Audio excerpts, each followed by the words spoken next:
ঠিক এখন যেমন বাংলাদেশের সব রাজনৈতিক দলগুলো মনে মনে একতাবদ্ধ হচ্ছে, হ্যাঁ আগের সরকারের বিরুদ্ধে আমরা একতাবদ্ধ, তাহলে এই চুক্তি কেউ ভঙ্গ করে গাদ্দারি করে যদি কেউ আগের সরকারকে পুনর্বাসন করার চেষ্টা করে, তো সেম অবস্থা যে মদিনার সব পক্ষ একমত যে মদিনায় আক্রমণ করলে আমরা মুহাম্মদ সাল্লাল্লাহু আলাইহি ওয়াসাল্লামের সাথে আছি। কিন্তু এই কথা বলার পরেও তিনটা ইহুদি গোত্র এই গত এক মাস তলে তলে মক্কার মুশরিকদের সহযোগিতা করেছে। এটা মুহাম্মদ সাল্লাল্লাহু আলাইহি ওয়াসাল্লামও জানে, ফেরেশতারাও জানে, আল্লাহও জানে। তো জিবরাইল এসে বলছে আমরা তো অস্ত্র রাখিনি, যুদ্ধ তো মক্কার মুশরিকদের সাথে শেষ হয়েছে, গাদ্দারদের সাথে তো শেষ হয়নি, মুনাফিকদের সাথে তো শেষ হয়নি, অতএব এক্ষুনি বের হন। তো কোথায় যেতে হবে? ইলা বানি কুরাইজা, বানি কুরাইজার উদ্দেশ্যে বের হন। তো আনাস রাদিয়াল্লাহু তাআলা আনহু কি বলছে দেখেন, আনাস রাদিয়াল্লাহু তাআলা আনহু বলছেন, কাআন্নী আনজুরু ইলাল গুবারি সাতিআন ফি যুকাক বানি গনম মাওকিবা জিবরিল। আল্লাহর নবী যখন ঘর থেকে বের হয়ে সাহাবীদের বললেন চলো বানু কুরাইজার গোত্রের দিকে, জিবরাইল আদেশ দিয়েছে। তো আনাস রাদিয়াল্লাহু তাআলা আনহু বলছেন আমরাও যখন বানি কুরাইজা গোত্রের দিকে এগিয়ে যাচ্ছি তখন আমাদের আগে আগে জিবরাইলের ঘোড়সওয়ার বাহিনীর ঘোড়ার আঘাতে তৈরি হওয়া উড়ন্ত ধুলা আমরা দেখতে পাচ্ছি। আল্লাহু আকবার।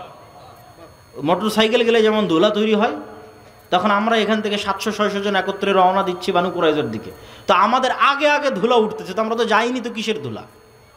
তো আনাস রাদিয়াল্লাহু তাআলা আনহু বলছেন যে ইহুদিদের অলিগলিতে জিবরাইলের বাহিনীর উড়ন্ত ধুলা আমরা চোখে দেখতে পাচ্ছি। সহিহ বুখারী 4117। আল্লাহ সুবহানাহু তাআলা সূরা আনফালের মধ্যে,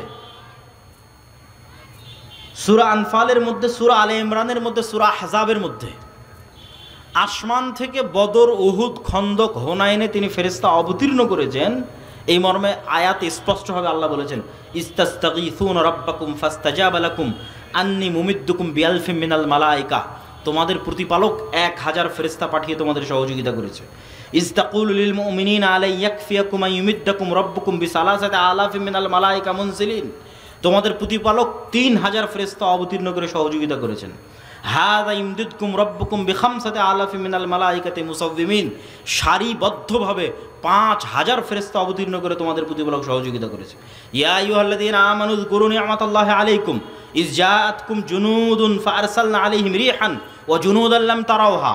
খন্দকের যুদ্ধে আমরা 2টা বাহিনী পাঠিয়েছিলাম, একটা বিশাল ঝড়ো বাতাস আর একটা এমন সেনাবাহিনী যাকে তোমরা দেখতে পাও না, সেটা হচ্ছে ফেরেশতার সেনাবাহিনী। আব্দুল্লাহ বিন জুবাইর রাদিয়াল্লাহু তাআলা আনহু থেকে বর্ণিত, তিনি বলেন সামি'তু রাসূলুল্লাহ সাল্লাল্লাহু আলাইহি ওয়াসাল্লাম ইয়াকুল ফি কতল হানজালা ইবনে আবি আমির। হানজালা রাদিয়াল্লাহু তাআলা আনহু বাসর ঘর থেকে বের হয়ে যুদ্ধ করে শহীদ হয়েছেন। সাহাবীরা বলছে তাকে গোসল দিতে হবে। তো রাসূলুল্লাহ সাল্লাল্লাহু আলাইহি ওয়াসাল্লাম বলছেন ইন্না সাহিবাকুম তুগাসসিলুহুল মালায়েকা। হানজালাকে গোসল দেওয়ার দরকার নেই, এই জন্য যে হানজালাকে ইতিমধ্যে ফেরেশতারা গোসল দিয়ে ফেলেছে। সম্মানিত উপস্থিতি, আরও অসংখ্য হাদিস রাসূলুল্লাহ সাল্লাল্লাহু আলাইহি ওয়াসাল্লামের জীবদ্দশায় ফেরেশতাদের সংক্রান্ত পেশ করা যাবে।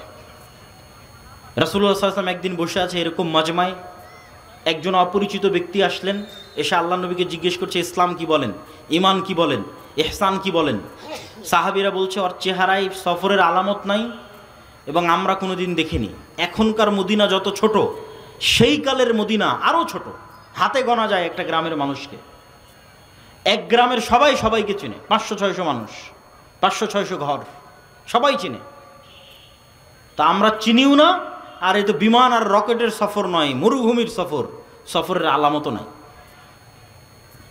একদম ইস্ত্রি করা সাদা ধবধবে জামা গায়ে দিয়ে আসলে যেমন হয়, আমরা তো গাড়িতে আসছি, তবুও কত সফরের আলামত গায়ে লেগে আছে। তো যখন জিজ্ঞেস করে শেষে বিদায় নিয়ে চলে গেল, তখন রাসূল জিজ্ঞেস জানো কে ছিল? তো বলে না, আপনি এবং আল্লাহ ভালো জানে। তো বলে জিবরাইল এসেছিল তোমাদেরকে দিন শেখানোর জন্য। তাহলে ওনারা স্বচক্ষে ফেরেশতাদের দেখতেছে, ফেরেশতাদের অস্তিত্বকে স্বচক্ষে দেখছে, ফেরেশতাদের অস্তিত্বের প্রভাব স্বচক্ষে দেখছে, স্বচক্ষে অনুভব করছে। রাসূলুল্লাহ সাল্লাল্লাহু আলাইহি ওয়াসাল্লাম বলছেন আজকে জিবরাইল আসেনি। কেন আসেনি? বাড়িতে মূর্তি এই জন্য, ছবি এই জন্য। ছবি সরাও, জিবরাইল আসবে। লা ইয়াদখুলুল মালায়েকাতু ফি বাইতিন, ওই বাড়িতে ফেরেশতা প্রবেশ করে না যেই বাড়িতে কুকুর আছে আর ছবি আছে। রাসূলুল্লাহ সাল্লাল্লাহু আলাইহি ওয়াসাল্লাম বলছেন যে জিবরাইল আমাকে এত বেশি পরিমাণে মিসওয়াক করতে বলে, আমার মুখের গন্ধে জিবরাইলের কষ্ট হয়। আমার এবং আপনার কাছে মনে হয় কোনো গন্ধ নাই, কিন্তু ওই যে কুকুরের ঘ্রাণ শক্তি বললাম সূক্ষ্ম, তা আমার এবং আপনার কাছে মনে হচ্ছে কোনো গন্ধ নাই, কিন্তু এই মানবিক গন্ধই ফেরেশতাদের কষ্ট দেয়। তাহলে মুহাম্মদ সাল্লাল্লাহু আলাইহি ওয়াসাল্লামের পবিত্র মুখের গন্ধ যদি ফেরেশতারা কষ্ট পায়, তাহলে যে সারাদিন বিড়ি আর সিগারেট খাচ্ছে ওর কাছে ফেরেশতা থাকবে না শয়তান থাকবে? আবার বলেন, ওর কাছে ফেরেশতা থাকবে না শয়তান থাকবে? শয়তান। ফেরেশতা থাকার কোনো সুযোগ নাই। ও শয়তানের বন্ধু এবং শয়তানের গোলাম। ওর অন্তরের রূহ মারা গেছে, ওর মুখের রূহ মারা গেছে, এই নূর মারা গেছে, নাই। এটা চোখের পাওয়ার যেমন সত্য, ওই নূরের অস্তিত্ব তেমন সত্য। কানের শ্রবণ শক্তির পাওয়ার যেমন সত্য, ওই নূরের অস্তিত্ব তেমন সত্য। ওর হৃদয়ের নূরের অস্তিত্ব তেমন সত্য। সম্মানিত উপস্থিতি, তাহলে সাহাবায়ে কেরাম গায়েবের উপর কঠোর থেকে কঠোর ঈমান রাখতেন। এই জন্য তারা কখনো দুনিয়ামুখী ছিলেন না, এই জন্য তারা কখনো ইসলামের বিজয়ের জন্য কম্প্রোমাইজ করেননি, কম্প্রোমাইজের আদর্শকে তারা অবলম্বন করেননি। কেননা তারা ঈমান বিল গায়েব ইয়াকিনের পর্যায়ে ছিল। আর আমাদের ঈমান বিল গায়েব নাই, এই জন্য আমাদের আজকে এই দশা। আপনাকে বুঝানোর সুবিধার্থে যদি আরও স্পষ্ট করে বলি যে মূসা আলাইহিস সালাতু ওয়াস সালাম তৎকালীন ফেরাউনের কাছে দুনিয়াবী শক্তিতে যতটা দুর্বল ছিল, আজকের ফিলিস্তিনের গাজার মানুষ অতটা দুর্বল নয় ইসরায়েলের কাছে। আরও যদি ঘুরিয়ে বলি, আজকের ইসরায়েলের কাছে ফিলিস্তিনের গাজার মানুষ যত দুর্বল, আজ থেকে 3000-4000 বছর আগে ফেরাউনের কাছে মূসা আলাইহিস সালাম তার চেয়ে শতগুণে বেশি দুর্বল ছিলেন দুনিয়াবী দিক থেকে, দুনিয়াবী শক্তি ক্ষমতার দিক থেকে। আরও যদি বুঝানোর জন্য বলি, আজ থেকে 1400 বছর আগে মুহাম্মদ সাল্লাল্লাহু আলাইহি ওয়াসাল্লাম এবং তার সাহাবীরা আবু বকর, ওমর, ওসমান, আলী রাদিয়াল্লাহু তাআলা আনহুম, খালিদ বিন ওয়ালিদ, আমর ইবনুল আস, তারা পারস্য এবং রোমান সাম্রাজ্যের তুলনায় যতটা দুর্বল ছিল, আজকের সারা বিশ্বের মুসলমানেরা আমেরিকা ইউরোপের তুলনায় অতটা দুর্বল নয়। আরও সহজ করে বলি, আজকের সমগ্র বিশ্বের মুসলমানেরা আমেরিকা এবং ইউরোপের দুনিয়াবী শক্তির তুলনায় যতটুকু দুর্বল, তার চেয়ে শতগুণ দুর্বল ছিল মুহাম্মদ সাল্লাল্লাহু আলাইহি ওয়াসাল্লাম এবং তার সাহাবীরা, খালিদ বিন ওয়ালিদ এবং আমর ইবনুল আসেরা দুনিয়াবী শক্তির তুলনায় তৎকালীন রোমান এবং পারস্যের কাছে শতগুণ বেশি দুর্বল ছিল। তাহলে ওরা জিতলো কেমনে? ওদের জয় লাভের মূল রহস্য দুনিয়াবী নয়, কেননা দুনিয়াবী শক্তিতে এটা মোকাবেলা সম্ভব নয়। ফেরাউনের শক্তির সামনে মূসার শক্তি জিরো দুনিয়াবী শক্তিতে, সুতরাং বিজয় সম্ভব নয়। রোমান এবং পারস্য সাম্রাজ্যের শক্তির সামনে মুসলমানদের শক্তি জিরো, এখানে বিজয় সম্ভব নয়। আজকে মুসলমানদের শক্তি থাকার পরও মুসলমানদের বিজয় নাই কেন? খালিদ বিন ওয়ালিদ, আমর ইবনুল আস এরা বদর, উহুদ, খন্দকে স্বচক্ষে ফেরেশতাদের সহযোগিতা দেখেছে, যে কিভাবে ফেরেশতা নেমে এসে যুদ্ধ করে মুহাম্মদ সাল্লাল্লাহু আলাইহি ওয়াসাল্লামের পক্ষে। আল্লাহর শক্তি এবং আল্লাহর ক্ষমতার উপর অগাধ আস্থা। ফলত যখন এরা যুদ্ধের ময়দানে অবতীর্ণ হয়েছে, তখন দুনিয়াবী শক্তির উপর ভরসা না আল্লাহর সাহায্য সহযোগিতার উপর ভরসা? আল্লাহর সাহায্য এবং সহযোগিতার উপর ভরসা। এই জন্য যুদ্ধের মাঠেও সালাত আদায়ের আদেশ, কেননা সালাত হচ্ছে পৃথিবীর সবচেয়ে বড় টেকনোলজি। আল্লাহ সুবহানাহু ওয়া তাআলার সাহায্যকে পৃথিবীতে টেনে নিয়ে আসতে পারে। বুঝার জন্য টেকনোলজি বলতেছে, যাতে বুঝার সুবিধার্থে হয়, আপনার ভাষা যাতে আপনার কাছে বুঝার সুবিধার্থে হয়, যে আল্লাহর সাহায্য পৃথিবীতে টেনে নিয়ে আসবে। এর সবচেয়ে শক্তিশালী টেকনোলজি হচ্ছে সালাত। তো এই জন্য যুদ্ধের মাঠেও সালাত আদায় করো, কারণ দুনিয়াবী শক্তির কোনো কথা নাই। দুনিয়ার লজিকে তো সবাই মিলে ফায়ার করার কথা, বোমা বর্ষণ করার কথা, গুলি করার কথা, তীর চালানোর কথা, তরবারি চালানোর কথা, কিন্তু আল্লাহর লজিকে না। একদল যুদ্ধ করবে আর একদল সালাত আদায় করবে, কেননা ওইটার মাধ্যমে গায়েবী মদদ পৃথিবীতে নেমে আসবে, অদৃশ্য শক্তির মদদ পৃথিবীতে নেমে আসবে। দুনিয়াবী শক্তি দিয়ে মুসলমানদের বিজয় সম্ভব নয়।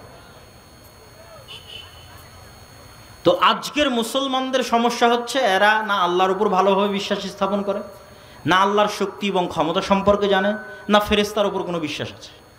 আপনি নিজে চিন্তা করেন যে আজকে সাহাবীদের যে ঘটনাগুলো তুলে ধরলাম, এইটাতে কি মনে হয় যে সাহাবীরা ফেরেশতাকে কেমন বিশ্বাস করতেন, আর আমি এবং আপনি ফেরেশতাকে কেমন বিশ্বাস করি যে না ফেরেশতা আছে। শুধু তো মুখে বলেছে আমানতু বিল্লাহি ওয়া মালাইকাতিহি, ঈমান আনছে আল্লাহর উপর, ঈমান আনছে ফেরেশতার উপর। কি ওই ঈমান কিসের ঈমান? যদি আল্লাহ এবং আল্লাহর শক্তি, আল্লাহর ক্ষমতা, আল্লাহর সাহায্য, গায়েবী মদদ, ফেরেশতার অস্তিত্ব, নূরের অস্তিত্ব, এগুলোর উপর যদি মুসলমানদের বিশ্বাসই থাকতো, তাহলে মন্দির পাহারা দিয়ে ভোট নেওয়া লাগতো না। যখন এগুলোর উপর বিশ্বাস নাই, তখন দুনিয়াবি লজিকে বিজয় অর্জন করতে হবে। দুনিয়াবি লজিকে মুসলমানদের বিজয় হবে না, মুসলমানদের বিজয় গায়েবী মদদই হবে। মুসা আলাইহিস সালাতু ওয়াস সালামকে আল্লাহ সুবহানাহু ওয়া তাআলা শিখিয়েছেন যে তুমি যা দেখো, দুনিয়ার মানুষ যা দেখে তা বাস্তব নয়, কেন এগুলো আল্লাহর নূরের পর্দা দিয়ে ঢাকা আছে। এর আড়ালে সকল কার্যকরণের সূত্রের মালিক আল্লাহ সুবহানাহু ওয়া তাআলা, মুসাব্বিবুল আসবাব, একচ্ছত্র সকল কার্যকরণের সূত্রের মালিক তিনি। সবকিছুকে সেকেন্ডে পরিবর্তন করে দিতে পারেন। তো তুমি যেই লাঠি দিয়ে গত 30-40 বছর, মুসা আলাইহিস সালামের বয়স যদি 40 বছর হয়, তাহলে যেই লাঠি দিয়ে তুমি গত 30 বছর যাবৎ গাছের পাতা পেড়েছো, যেই লাঠি দিয়ে তুমি নদীর এবং খাল অতিক্রম করে গেছো লাফ দিয়ে পার হয়ে, তোমার এতদিন থেকে যে লাঠিটা তোমার সাথে আছে, ওই লাঠিকে আমি সাপ বানিয়ে দিচ্ছি, যাও। বাহির থেকে নিয়ে আসা কোনো লাঠি নয়, যেটা উনি গত 15-20 বছর থেকে নিজের সাথে বহন করছে, সেই লাঠি। আল্লাহ বাহির থেকে একটা লাঠি দিল, দিয়ে বললো যে দেখো এটা লাঠি, এটাকে আমি সাপ বানিয়ে দিই। না, তুমি যে লাঠি 15-20 বছর থেকে বহন করছো, ওই লাঠিকে সাপ বানিয়ে দিলাম। তুমি একদিন থেকে জানো যে এটা লাঠি, যাতে তুমি ভালোভাবে শিখো যে ফেরাউনের যা দুনিয়াবি শক্তি আছে এগুলো সমান জিরো। যেটা ইসলামের একটা কালিমা আছে, লা হাওলা ওয়ালা কুওয়াতা ইল্লা বিল্লাহ। নেই কোনো শক্তি, নেই কোনো ক্ষমতা, আল্লাহর শক্তি, আল্লাহর ক্ষমতা ছাড়া। তাহলে কি সারমর্ম দাঁড়ালো? আমেরিকার শক্তি এবং ক্ষমতা সমান কি? জিরো। এই বিশ্বাস যেই দিন অর্জন করতে পারবেন ইয়াকিনের লেভেলে, সেই দিন আপনার ঈমান সাহাবীদের ঈমানের কাছাকাছি হবে। ইসরায়েলের দুনিয়াবি ক্ষমতা এবং দুনিয়াবি শক্তি সমান যখন আপনি মানসিকভাবে, মেন্টালি ফিল করতে পারবেন খুব ভালোভাবে যে না, এই শক্তি, এই ক্ষমতা সমান হচ্ছে জিরো। লা হাওলা ওয়ালা কুওয়াতা ইল্লা বিল্লাহ। পৃথিবীতে শক্তি এবং ক্ষমতা যদি একমাত্র থাকে, সেটা কার? আল্লাহ সুবহানাহু ওয়া তাআলার। ঈমানের মাত্রা যেদিন এই লেভেলে পৌঁছে যাবে, ঈমানের মাত্রা অনুযায়ী হেল্প আসবে। ঈমানের মাত্রা আরও লেভেলে পৌঁছলে আবার ফেরেশতা নেমে আসবে। তো বাধা তো নাই ফেরেশতা নামতে, ফেরেশতা নামতে বাধা নাই, তার প্রমাণ কোথায়? রাসূলুল্লাহ সাল্লাল্লাহু আলাইহি ওয়াসাল্লাম বলছেন, দাজ্জাল পৃথিবীর সব শহরে যাবে। মক্কা মদিনায় যখন ঢোকার চেষ্টা করবে, তখন মক্কা মদিনার প্রত্যেকটা প্রবেশ পথে ফেরেশতা উন্মুক্ত তরবারি হাতে দাঁড়িয়ে থাকবে। ঈসা আলাইহিস সালাতু ওয়াস সালাম ফেরেশতার ঘাড়ে হাত দিয়ে দুনিয়াতে নেমে আসবে। তো মানুষ তো দেখবে ফেরেশতাকে, ফেরেশতার ঘাড়ে হাত দিয়ে নেমে আসে। তো ফেরেশতা নেমে আসতে কোনো বাধা নাই, কিন্তু ওই লেভেলের ঈমানই নাই, তো আসবে কোত্থেকে? ওই লেভেলের ইয়াকিন নাই, তাহলে আসবে কোথায় থেকে? সম্মানিত উপস্থিতি, মুসলমানদেরকে আল্লাহ সুবহানাহু ওয়া তাআলা পৃথিবীর সবচেয়ে শক্তিশালী টেকনোলজি এটা মুসলমানদের দিয়েছে, সেটা যে সাউন্ড টেকনোলজি। এটাও বুঝার সুবিধার্থে বলতেছে, যাতে ধারণ করতে পারেন আমার কথাটাকে যে আমি কি বলতেছি। আল্লাহ সুবহানাহু ওয়া তাআলা পৃথিবীকে সৃষ্টি করেছেন আওয়াজ দিয়ে, কুন ফায়াকুন, হও হয়ে যাও। আল্লাহর আওয়াজ যথেষ্ট। আল্লাহ সুবহানাহু ওয়া তাআলা পৃথিবীকে ধ্বংস করবেন আওয়াজ দিয়ে।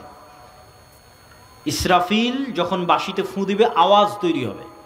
ওই আওয়াজ আকাশ বুঝতে পারবে, ওই আওয়াজ সূর্য বুঝতে পারবে, ওই আওয়াজ চন্দ্র বুঝতে পারবে। এগুলো আওয়াজ রিসিভ করা মাত্র চূর্ণ বিচূর্ণ হয়ে যাবে, কেন ওইভাবে সেট আপ করা আছে, ওইভাবে ইনস্টল করা আছে। আমার গায়ের এই জামারও আওয়াজ বুঝার সক্ষমতা আছে, এই মাইকেরও আওয়াজ বোঝার সক্ষমতা আছে, কিন্তু কোন আওয়াজ বুঝে আমি জানি না। আল্লাহ সুবহানাহু ওয়া তাআলা সাউন্ড টেকনোলজির কিছু জ্ঞান সুলাইমান আলাইহিস সালাতু ওয়াস সালামকে দিয়েছিলেন। পিঁপড়াও কিছু বলে আমি বুঝি না, গরুও কিছু বলে আমি বুঝি না, সুলাইমান আলাইহিস সালাম বুঝতেন। পাখিও কিছু বলে আমি বুঝি না। তাহলে পৃথিবীর প্রত্যেকটা বস্তু আওয়াজ রিসিভ করে এবং আওয়াজ ছাড়ে। ইউসাব্বিহু লিল্লাহি মা ফিস সামাওয়াতি ওয়া মা ফিল আরজ। আল্লাহর তাসবিহ পাঠ করে, মান নয়। আরবি যারা জানে তারা খুব ভালোভাবে জানে ইউসাব্বিহু লিল্লাহি মা ফিস সামাওয়াতি ওয়া মা ফিল আরজ। মানে শুধু যাদের জ্ঞান আছে, যারা কথা বলতে পারে, দুনিয়ার মানুষের লজিক এরা নয়, প্রত্যেকটা জড়বস্তু আল্লাহর তাসবিহ পাঠ করে। তো জড়বস্তু যে আল্লাহর তাসবিহ পাঠ করে আমি যে শুনতে পাই না, আমার শোনার সীমাবদ্ধতা। কিন্তু প্রত্যেকটা বস্তু আওয়াজ বের করে এবং আওয়াজ রিসিভ করে। এই কাগজের আওয়াজ আছে, আওয়াজ বের করে এবং আওয়াজ রিসিভ করে। আপনার কাছে এটা এখন কঠিন মনে হলে আমি একটু সহজ করে দিই, বুঝার সুবিধার্থে সহজ করে দিই। এই কাগজটা আগে কি ছিল? কি ছিল বলেন? আঁশ কি ছিল? হ্যাঁ, কোনো একটা গাছের ছাল বাকলা অথবা তুলা, আমাদের কাপড় তুলা ছিল, ওটা কোথায় ছিল? গাছে ছিল, তাই না? এবার গাছ যখন দেখবেন তখন আপনার ব্রেনে কাজ করবে যে গাছের জীবন আছে, এটা তো বোঝা যায়। গাছের জীবন আছে এটা বোঝা যায় না? ও বড় হয় কিভাবে, ধান দেয় কিভাবে, আম দেয় কিভাবে, ফল দেয় কিভাবে? তো যে আম ধান ফল দিতে পারে ও কথাও বলতে পারে। আজকে ওর কথা বোঝার ক্ষমতা আমার নাই, তাহলে এটা আলাদা কোনো অস্তিত্বশীল নয়। সব জিনিস আপনি দেখেন ঘুরে ফিরে কোনো না কোনো একটার সাথে কানেক্টেড, আল্লাহর প্রকৃত অস্তিত্বের সাথে কানেক্টেড। যে চেয়ারের উপর আমি বসে আছি এটা কাঠ ছিল, গাছের সাথে সম্পৃক্ত।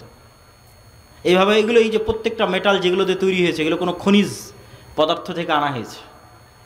কোনো এক খনিজ, যে খনি আছে সেখান থেকে সে পদার্থ বের করে এটা তৈরি করা হয়েছে। ওখানে যখন ছিল তখন আপনি ঠিকই বুঝবেন যে না, ওর তো জীবন আছে, আস্তে আস্তে বাড়তেছে, আস্তে আস্তে বড় হচ্ছে। এখন ওখান থেকে বের করে আপনি ক্যামেরা বানিয়েছেন, তাই এখন কথা বলতে পারে না, শুনতে পারে না, এটা ভুয়া কথা।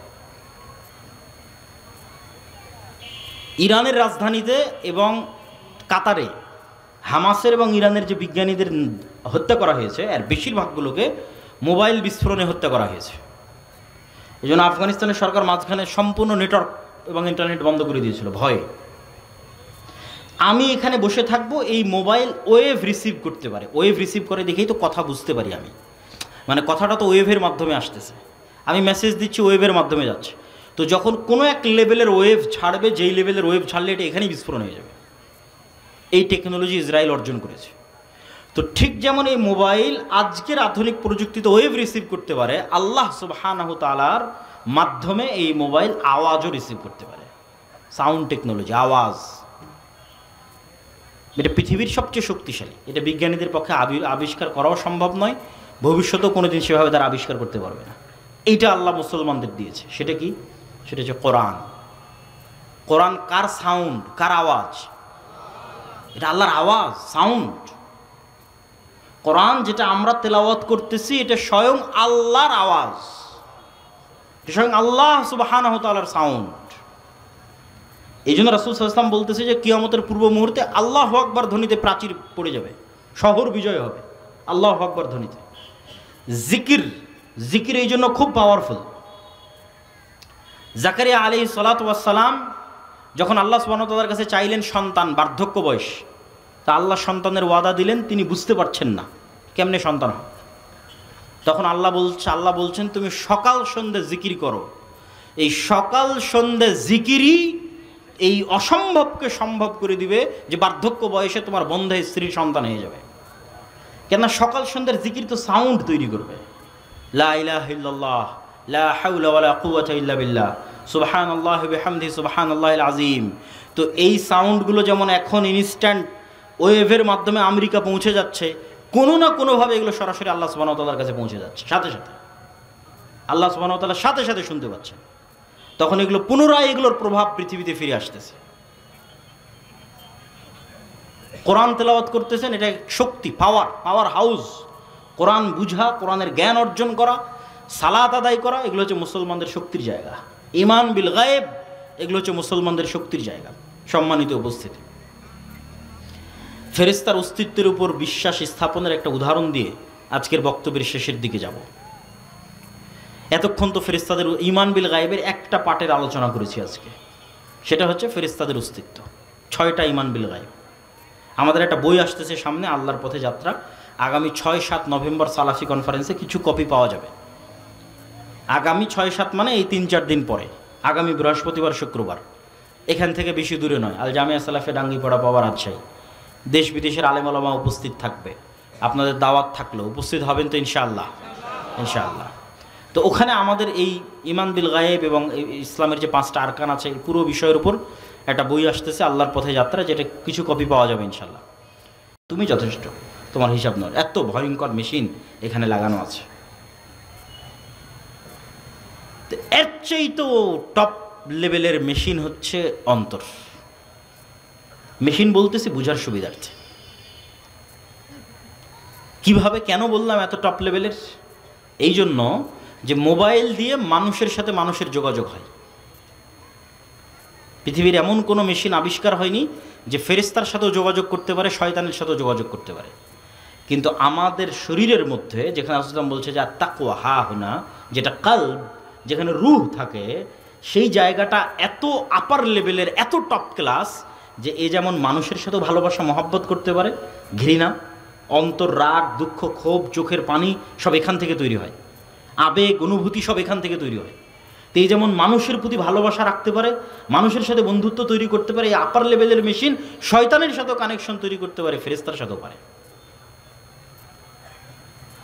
এটা ফেরেশতা এবং শয়তানের অস্তিত্বের সাথে আপনার কানেকশনের বাস্তবতা বোঝানোর জন্য আপনাকে মেশিন বলে উদাহরণ দিচ্ছে, যাতে আপনি বাস্তবতা বুঝতে পারেন যে ঠিক মেসেঞ্জারে যেমন আপনি চ্যাট করতেছেন, হোয়াটসঅ্যাপে যেমন মেসেজ দিচ্ছেন, ওর চাইতে বাস্তব আপনার এই রূহ, নফস, আপনার এই কলবের সাথে শয়তানের সম্পর্ক এবং ফেরেশতার সম্পর্ক।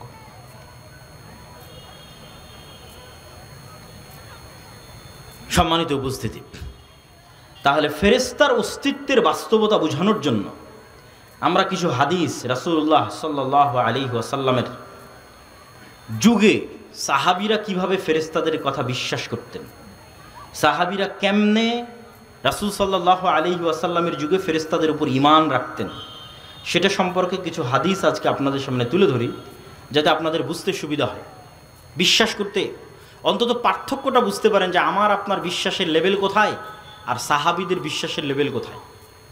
সাহাবীরা কোন লেভেলে ঈমান রাখতো যে ফেরেশতা আছে, আর আমরা কোন লেভেলে ঈমান রাখি যে ফেরেশতা আছে। বক্তব্যের মধ্যে আমি আবারও অনুরোধ করব যে আপনারা যারা ডানে বামে দাঁড়িয়ে আছেন তারা দয়া করে বসে পড়েন, পিছনের দিকে যারা দাঁড়িয়ে আছেন তারাও বসে পড়েন। আমাদের মেহমানরা আস্তে আস্তে যেন আমরা কেউ দাঁড়িয়ে না থাকি। আবু হুরায়রা রাদিয়াল্লাহু তাআলা আনহু থেকে বর্ণিত, তিনি বলেন, একদিন রাসূল সাল্লাল্লাহু আলাইহি ওয়াসাল্লাম আবু বকর বসে আছেন, তো এক ব্যক্তি এসে আবু বকর রাদিয়াল্লাহু তাআলা আনহুকে গালিগালাজ করছে, শাতামা আবা বকরিন। তো রাসূলুল্লাহ সাল্লাল্লাহু আলাইহি ওয়াসাল্লাম পাশে বসে থেকে ইয়াজাব ওয়া ইয়াতাবাসসাম, আল্লাহ নবী মুচকি হাসতেছেন। ওই ব্যক্তির গালাগালি এবং বকাঝকার মাত্রা যখন অনেক বেশি হয়ে গেল, তখন আবু বকর রাদিয়াল্লাহু তাআলা আনহু সহ্য করতে পারলেন না, রাদ্দা আলাইহি, তার কথার উত্তর দেওয়া শুরু করলেন। ফাগাদিবান নবী সাল্লাল্লাহু আলাইহি ওয়াসাল্লাম, আল্লাহর নবী রাগান্বিত হয়ে গেলেন, স্থান ছেড়ে দিয়ে চলে গেলেন। আবু বকর রাদিয়াল্লাহু তাআলা আনহু আল্লাহর নবীকে গিয়ে জিজ্ঞেস করলেন, যখন আমাকে বকছিল তখন হাসছিলেন, আর যখন আমি উত্তর দিলাম তখন রেগে গেলেন, কারণ কি? রাসূল সাল্লাল্লাহু আলাইহি ওয়াসাল্লাম বলছেন, কানা মাআকা মালাকুন ইয়ারুদ্দু আনকা, তোমার ফেরেশতা তোমার পক্ষ থেকে উত্তর দিচ্ছিল যতক্ষণ তুমি চুপ ছিলে, আর যখন তুমি মুখ খোলা শুরু করেছো তখন ফেরেশতা চলে গেছে, ওয়াকা আশ-শাইতান, ওখানে শয়তান ঢুকে গেছে, ফালাম আকুন লিআকুদা মা আশ-শাইতান, আর আমি শয়তানের সাথে থাকতে পারি না। আন জাবির রাদিয়াল্লাহু তাআলা আনহু আন্নাহু ক্বাল, জাবির রাদিয়াল্লাহু তাআলা থেকে বর্ণিত, তিনি বলেন, রাসূলুল্লাহ সাল্লাল্লাহু আলাইহি সাল্লাম বলেছেন, সাদ বিন মুআজ, বিখ্যাত আনসারী সাহাবী, আউস খাজরাজ গোত্রের প্রধান, তার মৃত্যুতে ইহতাজ্জালাহু আরশুর রহমান, আল্লাহর রহমানের আরশ কেঁপে উঠেছিল, ওয়া ফুতিহাত লাহু আবওয়াবুস সামা, আসমানের দরজাগুলো খুলে দেওয়া হয়েছিল, ওয়া শাহিদাহু সাবউনা আলফাম মিনাল মালাইকা, আর তার জানাজায় ৭০,০০০ ফেরেশতা অংশগ্রহণ করেছিল। হাদিস সহিহ বুখারী, সহিহ মুসলিম। আয়েশা রাদিয়াল্লাহু তাআলা থেকে বর্ণিত, তিনি বলেন, ক্বালাত ইন্নামা কানাত জানাযাতু সাদ ইবনে মুআয সাকিলাতান আলাল কওম, সাদ ইবনে মুআযের জানাজা খুব ভারী মনে হচ্ছিল মানুষের কাছে। তো যখন রাসূলুল্লাহ সাল্লাল্লাহু আলাইহি সাল্লামের কাছে এই কথা পৌঁছলো, তিনি বললেন, ইন্নাল মালাইকাতা কানাত তাহমিলু, এই জানাজার সাথে এত বেশি পরিমাণে ফেরেশতা আছে যে ফেরেশতার আধিক্যের কারণে ভারী হয়ে এসেছে। জাবির বিন আব্দুল্লাহ রাদিয়াল্লাহু তাআলা আনহু থেকে বর্ণিত, তিনি বলেন, যখন আমার পিতা মারা গেল তখন আমি আমার পিতার লাশের পাশে দাঁড়িয়ে ক্রন্দন করছিলাম। তো রাসূলুল্লাহ সাল্লাল্লাহু আলাইহি ওয়াসাল্লাম আমাকে বললেন, লা তাবগি, কাঁদিও না, মা যালাতিল মালাইকাতু তুজিল্লুহু বিআজনিহাতিহা, তোমার বাবার লাশ ফেরেশতারা ছায়া দিয়ে ঢেকে রেখেছে। সহিহ বুখারী, সহিহ মুসলিম। আবু সাঈদ খুদরি রাদিয়াল্লাহু তাআলা থেকে বর্ণিত, তিনি বলেন, উসাইদ বিন হুযাইর নামে এক সাহাবী ইয়াকরাউ মিনাল লাইলি মিন মারবাদিহি, তার ঘোড়ার আস্তা বলে একদিন কোরআন তেলাওয়াত করছিলেন। তো কোরআন তেলাওয়াতের এক পর্যায়ে তার ঘোড়া লাফানো শুরু করলো। তো পাশে যেহেতু বাচ্চা শুয়েছিল, ঘোড়া লাফ দিয়ে বাচ্চার উপর উঠে যায় কিনা এই ভয় তিনি কোরআন তেলাওয়াত বন্ধ করে দিলেন। তারপরে আবার কিছুক্ষণ পর তিনি কোরআন তেলাওয়াত শুরু করলেন, এবং আবার যখন কোরআন তেলাওয়াত শুরু করলেন তখন আবার একই দৃশ্য দেখলেন। পাশাপাশি তিনি এটাও বলছেন, ফাইদা মিসলু দুল্লাহ ফিহা আমসালু সুরুজ, তিনি ছায়া সদৃশ আলোকজ্বলিত কিছু দেখতে পাচ্ছিলেন তার মাথার উপরে। তো তিনবার এরকম করার পর তিনি স্থায়ীভাবে কোরআন তেলাওয়াত বন্ধ করে দিলেন, এবং পরের দিন সকালে রাসূল সাল্লাল্লাহু আলাইহি ওয়াসাল্লামের কাছে গিয়ে এই ঘটনা শোনালেন। আল্লাহর নবী বললেন, তিলকাল মালাইকা দানাতলি সৌতিক, তোমার কোরআন তেলাওয়াতের কারণে ফেরেশতারা একত্রিত হয়ে গেছিল। তুমি যদি কোরআন তেলাওয়াত করতেই থাকতে তাহলে সকালবেলাও পর্যন্ত তুমি ফেরেশতাদের দেখতে পেতে।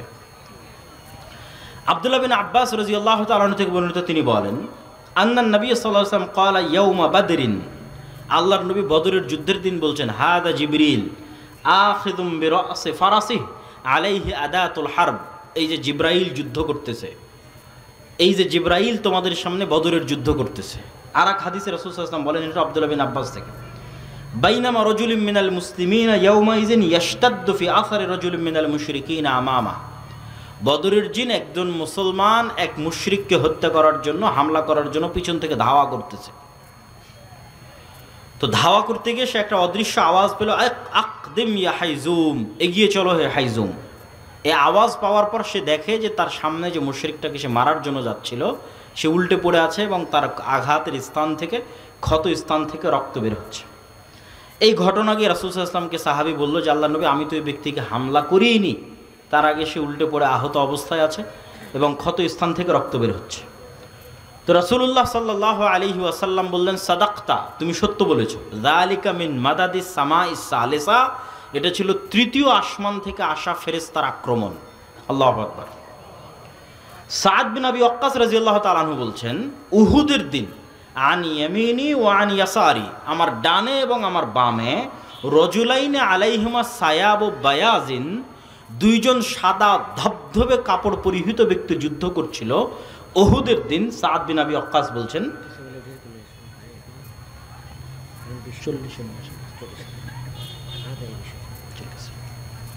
আমার ডানে এবং বামে